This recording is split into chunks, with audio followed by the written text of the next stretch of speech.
Ассалаумағалейкум. Ертең жұма, сол жұманың құрметіне Қызылорда қаласында, Астанада, Қазалыда, Аралда банкроттық кредитті 5 жылға шегеру мәселесі бойынша тегін кеңес болады. Қызылордадағы өкілдік Ахмет Байтұрсынов 46А, 3 гимназия қарама қарсы, мен Қызылордада тұрмын, өзім Қызылордада боламын. Астанада Достық 20, Санкт-Петербург ғимараты 10-шы қабат, 1006 кабинет, жедел саты дейді, лифтімен көтерілесіздер, не оңға, не солға кетесіздер, қалай барсаңыздар да заң кеңсесіне келесіздер, 1006 кабинет. Ал енді Қазалыда біздің Нұрдәулет ғимаратында заңғары Әйтеке би 56, ал Аралда вокзалдың жанында, онда Нұрболат. Біз сіздерге жұманың құрметіне банкроттықтың кредитті 5 жылға шегерудің мәселелері бойынша тегін қызмет көрсетеміз, тегін кеңес береміз.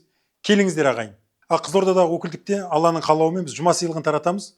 Балаларыңызды қуантыңыздар, көп балалы аналар болатын болса, келіңіздер, сіздерге таратамыз.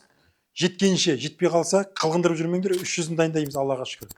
Келіңіздер, күтеміз.